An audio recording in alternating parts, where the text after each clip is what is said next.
नमस्कार दोस्तों, एक सिंपल सा सवाल। शादी के बाद कपल्स के पास कितने बैंक अकाउंट्स होने चाहिए? एक अकाउंट, दो अकाउंट या फिर एक ही ज्वाइंट अकाउंट काफी होता है? एक्चुअली सच बात यह है कि गलत अकाउंट स्ट्रक्चर से मनी फाइट्स, कंफ्यूजन और सेविंग्स का लॉस होता है।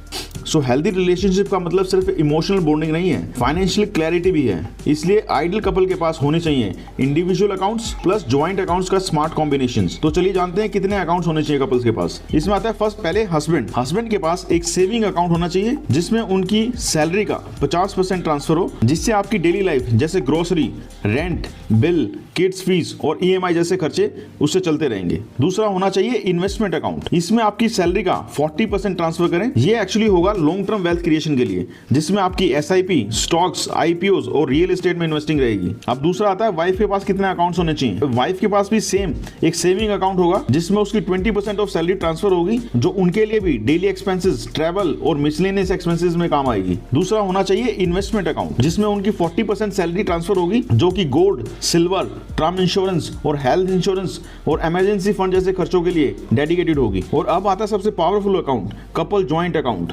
इसमें हस्बैंड की 10% ऑफ द सैलरी और वाइफ की 40% ऑफ द सैलरी डिपॉजिट होगी। इस अकाउंट में दोनों मिलकर कंट्रीब्यूट करेंगे और बेसिकली इस अकाउंट का यूज होगा वैकेशंस के लिए, मूवीज के लिए, डाइनिंग के लिए और आपकी बेसिक वांट्स और लाइफस्टाइल गोल्स के लिए। No guilt and no argument, all planned. So guys, इस सिस्टम का फायदा क्या होगा? एक पर्सनल फ्रीडम भी रहेगी, ज्वाइंट प्लानिंग भी होगी और सेविंग्स अलग रहेंगी, इन्वेस्टमेंट अलग रहेगी। एक्सपेंसेस के लिए क्लियर कंट्रोल होगा और money fights almost zero. So guys, हमेशा याद रखो, स्ट्रॉन्ग मैरिज सिर्फ प्यार से नहीं, क्लियर मनी सिस्टम से भी बनती है। अगर आप मैरिड हो या फिर मैरिज प्लान कर रहे हो तो इस रील को सेव करें, शेयर करें, क्योंकि ये सिंपल सा स्ट्रक्चर आपके फ्यूचर को स्मूथ बना सकता है। सो गाइस, ऐसे ही रियल लाइफ अपडेट्स के लिए प्लीज फॉलो करें हमारे चैनल वेल्थ वाइज इंडिया को। Thank you so much.